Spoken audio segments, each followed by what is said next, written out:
You send a message, and then you wait and wait and wait, checking your phone like it owes you money. The bubbles never appear.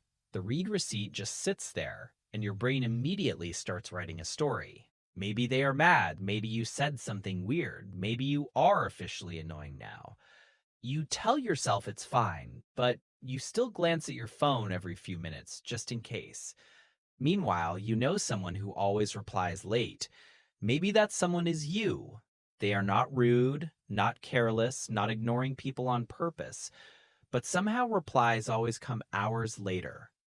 And everyone assumes the same thing, they just don't care enough. But psychology tells a very different story, because replying late is rarely about the other person, and almost always about what is happening inside the mind. Think about the last time you saw a message and didn't answer right away.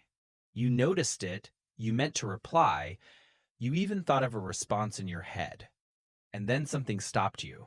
Maybe you wanted to give a better reply later. Maybe you felt oddly tired. Maybe the moment didn't feel right. So you told yourself you would answer soon, and suddenly it was 3 hours later. This is where most people get it wrong. They think late replies come from laziness or lack of interest, but the brain is doing something much more specific. For many people, messages don't feel small. Each notification feels like a tiny responsibility knocking on the door. And some brains are especially sensitive to responsibility. If you grew up being expected to respond correctly, politely, or emotionally perfectly, your brain learned that replying is not casual.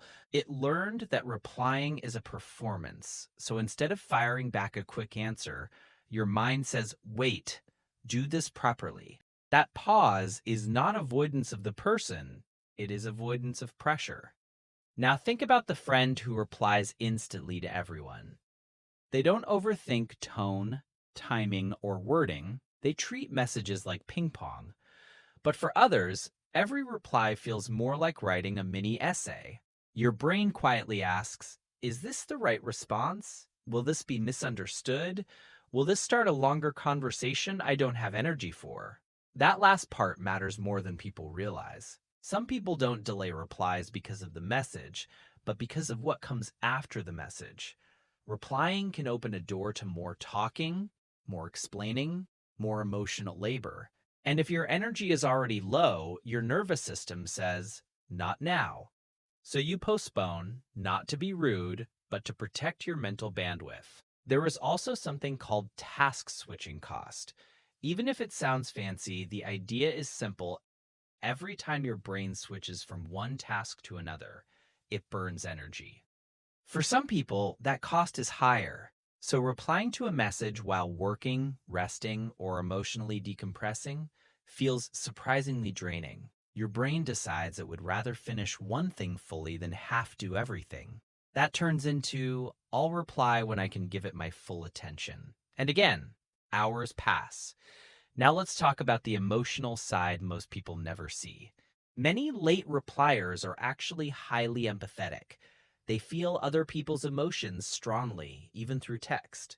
They sense expectations, moods, and subtext in messages that others barely notice. So replying is not neutral, it is emotional engagement. And emotional engagement requires readiness. If they are not in the right headspace, they wait, because responding half present feels wrong. Ironically, this often makes them look cold when they are anything but. There is another layer here that runs deeper. Some people learned early that being constantly available leads to being overwhelmed, so their brain developed a quiet boundary: delay first, respond later. It is not conscious, it is protective. You might notice this pattern most with authority figures, emotionally intense people, or conversations with expectations. Casual memes get quick replies, serious texts get delayed. That is your nervous system categorizing emotional weight. Now let's return to the person waiting for the reply. From the outside, silence feels personal. The mind fills the gap with assumptions, usually negative ones. But in reality, the late reply often has nothing to do with you.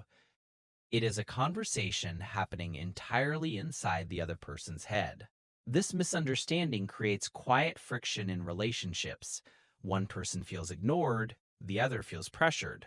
Neither is wrong, they are just operating on different psychological wiring. If you are someone who replies late, the shame can build too.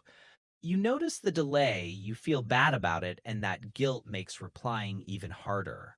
So the delay grows longer, not shorter.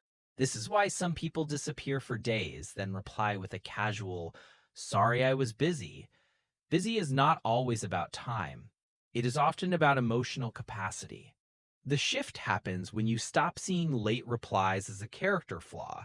Instead, you see them as a signal about boundaries, energy, and how a brain manages connection. If this pattern sounds like you, nothing is broken.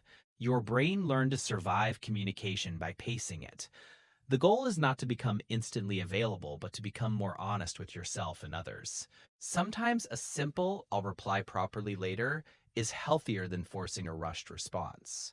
And if you are on the receiving end, remembering this can soften the waiting. Not every delay is distance, not every silence is rejection.